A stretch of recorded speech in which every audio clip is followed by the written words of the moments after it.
நம்ம ரூம் சைட்லேருந்து துபாய் ஏர்போர்ட்டுக்கு 20 நிமிஷம் தான். இங்கேருந்து பார்த்தீங்கன்னா அடிக்கடி ஃப்ளைட்டு லேண்ட் ஆகிட்டே இருக்கும். 5 நிமிஷத்துக்கு ஒரு ஃப்ளைட்டு. அதை அப்படியே வேடிக்கை பார்த்துட்டு அப்படியே மகரிப் தொழுவ கிளம்பியாச்சு. இன்றைக்கி நம்ம ரூமில் என்ன நைட்டு ஸ்பெஷல்னால் வந்து சிக்கன் கிரேவி. நம்மள பாகிஸ்தானி ரொட்டி வாங்க போயிட்டோம். நம்மளுக்கு தெரிஞ்ச ஹிந்தியில் அவர்கிட்ட பாகிஸ்தானி ரொட்டி கேட்டு வாங்கியாச்சு. நீங்கள் யார் யாரெல்லாம் இந்த பாகிஸ்தானி ரொட்டி சாப்பிட்ருக்கீங்கன்ட்டு கமெண்ட் பண்ணுங்கள்.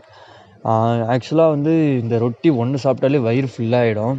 ஆனால் அது ஒன்று சாப்பிட்றதாட்டி நம்மளுக்கு பல்லு வலி வந்துடும். அவ்வளோ ஹார்டாக இருக்கும். இது எப்படி தான் சாப்பிட்றாங்கன்னே தெரியல. இந்த பாகிஸ்தானி சைடு ஆள்லாம் வந்து விரும்பி சாப்பிடுவாங்க ரொட்டி. அவங்க எல்லா நாளும் வந்து ரொட்டி சாப்பிடுவாங்க. ரைஸ்லாம் பார்த்திங்கன்னா வந்து இந்த ஜும்மாவுக்கு ஒரு நாள் மட்டும் தான் எடுத்துக்கிறாங்க. ஜும்மா தொழுதுட்டு அந்த ஒரு நாள் பிரியாணி இல்லைன்னா புலாவ் ரைஸு இந்த மாதிரி சாப்பிட்றாங்க.